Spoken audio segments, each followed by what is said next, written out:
कुलदीप सिंह पुनिया और आज मेरे साथ जुड़े हुए हैं जिनको अगर मैं राजनीतिक विशेषज्ञ कहूं है, हकीकत में ये पूरे डॉक्टर हैं इस एरिया के और इस राजनीतिक क्षेत्र के, जिनको नस नस की पहचान है। और वो मेरे साथ जुड़े प्रद्युमन जोशीला जी। हम इनसे पूरे हरियाणा का विश्लेषण तो करेंगे ही, लेकिन हमारा फोकस रहेगा मेनली हिसार लोकसभा क्षेत्र पर। क्यों? क्योंकि ये ऐसा लोकसभा क्षेत्र बन गया है जहां से पूरा देवीलाल परिवार चुनाव लड़ रहा है। जनता दुविधा में पड़ गई है, माने किसे देवीलाल का असली विरासत समझी जाए, कौन है असली उसका हकदार, ये जनता को तय करना है। तो जनता किसे चुनती है, इसका विश्लेषण हमें भाई साहब बताएंगे और भाई साहब पूरा विश्लेषण करेंगे। भाई साहब राम राम जी, बहुत बहुत नमस्कार। हम आपको स्पष्ट विश्लेषण दिखाएंगे हिसार लोकसभा सीट का। इसके लिए हमारे साथ प्रद्युमन जोशीला नलवा इस वक्त हमारे साथ मौजूद है, जो सभी पार्टियों के सभी कैंडिडेट्स को अच्छी तरीके से जानने परखने की कोशिश करें। इनसे जान लेते हैं। प्रद्युमन जी, मुझे ये बताइए कि अगर बात की जाए सबसे पहले जितने भी कैंडिडेट्स की अब तक घोषणा हुई है, 2 कैंडिडेट्स की घोषणा हुई है। जेजेपी की तरफ से जो है नैना चौटाला का नाम अब तक सामने आ रहा है, लेकिन घोषणा नहीं की गई है। कांग्रेस की तरफ से भी घोषणा नहीं हुई है। क्या कहना चाहेंगे सारे कैंडिडेट्स के बारे में, सारी पार्टियों के बारे में? देखिए मैडम, हिसार लोकसभा देश की वो लोकसभा बनने जा रही है जहां एक ही परिवार के 3 सदस्य आमने सामने होने जा रहे हैं। और हरियाणा प्रदेश के इतिहास में भी ये एक ऐसा मौका है जब चौधरी देवीलाल के जो राजनीति के वारिस हैं उनमें से 3 आमने सामने हो सकते हैं। 2 कैंडिडेट चुनावी मैदान में आ चुके हैं। चौधरी देवीलाल के बेटे चौधरी रणजीत सिंह चौटाला को भारतीय जनता पार्टी ने अपना प्रत्याशी बना दिया है, जबकि जो चौधरी देवीलाल के 2 नंबर के बेटे थे प्रताप सिंह चौटाला, उनके बेटे रवि चौटाला की धर्मपत्नी सुनैना चौटाला को इंडियन नेशनल लोकदल ने अपना प्रत्याशी बना दिया है। तीसरा जो प्रत्याशी आने की संभावना है वो है चौधरी देवीलाल के जो बेटे ओम प्रकाश चौटाला के लड़के अजय सिंह की धर्मपत्नी नैना चौटाला, जो वर्तमान में बारडा विधानसभा क्षेत्र से जेजेपी की विधायिका हैं। वो तीसरे प्रत्याशी आने लगभग तो देवीलाल परिवार आपस में सारा कूद पड़ा है, तो ये हिसार के अंदर ऐसा क्यों है? उसका सबसे बड़ा कारण ये है कि चौधरी देवीलाल का गांव चौटाला सिरसा लोकसभा क्षेत्र में आता है और सिरसा लोकसभा क्षेत्र रिजर्व सीट है। वहां से इनका परिवार चुनाव लड़ नहीं सकता। सिरसा के साथ लगती हिसार ही लोकसभा क्षेत्र है जहां से ये परिवार बार बार चुनाव लड़ता रहा है। इससे पहले मैं दर्शकों को बताऊं, यहाँ से चौधरी ओम प्रकाश चौटाला ने भी लोकसभा का चुनाव लड़ा था चौधरी बीरेंद्र सिंह के सामने, और वो चुनाव हार गए थे। उसके बाद उनके बेटे अजय सिंह चौटाला ने भी यहाँ से चुनाव लड़े, लेकिन वो भी चुनाव जीतने में नाकामयाब रहे। उन दोनों के बीच में 1998 में कांग्रेस पार्टी की टिकट पर चौधरी रणजीत सिंह चौटाला ने भी हिसार से लोकसभा का चुनाव लड़ा था, लेकिन वो चुनाव वो हार गए थे। उस समय अटल बिहारी वाजपेयी जी की आंधी चल रही थी देश में। उसके बाद अजय सिंह चौटाला के बेटे दुष्यंत चौटाला ने भी यहाँ से 2 चुनाव लड़े, और दुष्यंत चौटाला देवीलाल परिवार का वो पहला नेता बना जो यहाँ से जीत करके आया। इसके बाद वो अगला चुनाव यहाँ से हार गए 2019 में। कुल मिलाकर के कहा यह जा सकता है कि चौधरी देवीलाल का परिवार वैसे तो हरियाणा ही नहीं, राजस्थान और पंजाब के अलग अलग इलाकों में भी लड़ा है। चौधरी देवीलाल ने एक ही समय 3 अलग अलग राज्यों से लोकसभा का चुनाव लड़ा था, हरियाणा, राजस्थान और पंजाब। वो पंजाब में चुनाव हार गए थे और हरियाणा और राजस्थान से जीत गए। अच्छा, एक बार वोटर के मन में दुविधा नहीं होगी, वो असली देवीलाल का वारिस किसे मानेंगे और किसको वो अपनाएंगे? देखो, असली देवीलाल का वारिस वैसे तो समय के साथ वारिस बदलते रहते हैं जी।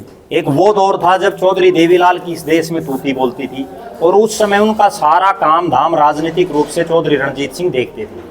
और जब चौधरी देवीलाल देश के उप प्रधानमंत्री बने और हरियाणा में उनका कौन राजनीतिक वारिस होगा, कौन हरियाणा का मुख्यमंत्री बनेगा, उसकी जब बात आई तो अधिकतर विधायकों ने चौधरी रणजीत सिंह का नाम आगे बढ़ाया।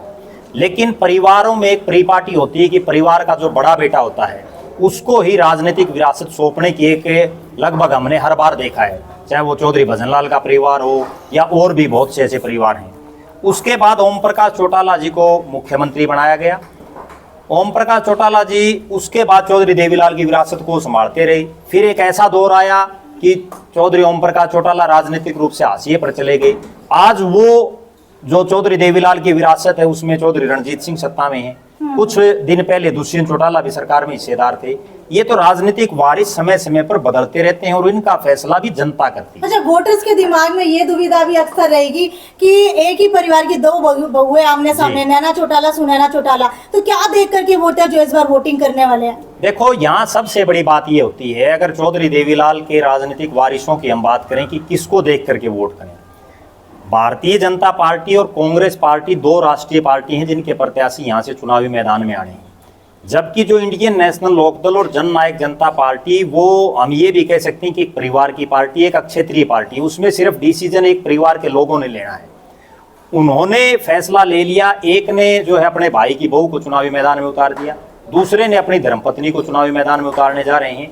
जबकि चौधरी रणजीत सिंह को भारतीय जनता पार्टी, जो देश की सबसे बड़ी पार्टी और सत्तारूढ़ है 10 साल से, उसने अपना प्रत्याशी बनाया, वो भी 10 मिनट पहले पार्टी ज्वाइन करवा कर। तो पहली जो जीत है चौधरी देवीलाल का राजनीतिक वारिस कौन होना चाहिए, वो राष्ट्रीय स्तर पर तो ये क्लियर है कि वो रणजीत सिंह को पहली जीत तो मिल चुकी है। अब जब वोट पड़ेंगे और जनता किसको बनाएगी, वो जिस दिन रिजल्ट आएगा 4 तारीख को, उस दिन पता। अच्छा, रणजीत जी की अगर बात की जाए तो कहीं ना कहीं जो है उनका होम टाउन सिरसा की तरफ ज्यादा देखा जाता है, और जो वोटर्स उनकी वो भी सिरसा की तरफ ज्यादा देखे जाते हैं। तो हिसार के अंदर क्या देख करके उनको इस वक्त पार्टी ने टिकट दी होगी? देखो, यहाँ हिसार लोकसभा जाट बाहुल्य लोकसभा सीट मानी जाती है, जाट डोमिनेटेड सीट इसको बोलते हैं। और इस सीट पर भारतीय जनता पार्टी के टिकट के चाहने वाले हरियाणा प्रदेश में सबसे ज्यादा थे। उसका कारण ये था कि यहाँ जो प्रदेश की मुख्य विपक्षी पार्टी है कांग्रेस, वो सबसे कमजोर हालात में है। पिछले 4 लगातार के चुनाव, जिसमें 3 चुनाव और एक उपचुनाव, कांग्रेस यहाँ तीसरे नंबर पर रही है, जिनमें 3 बार उनकी जमानत जब्त हुई और 1 बार बाल वोटों से जमानत बची। इसके अलावा हिसार लोकसभा में जो 9 विधायक चुने जाते हैं, कहीं भी कांग्रेस का कोई विधायक नहीं है। ये प्रदेश की वो लोकसभा क्षेत्र भी है जहां एक विधानसभा क्षेत्र में मात्र 3000 वोट कांग्रेस के प्रत्याशी को मिले थे। कहीं 5000, कहीं 7000, कहीं 8000, इस तरह के वोट इनको है।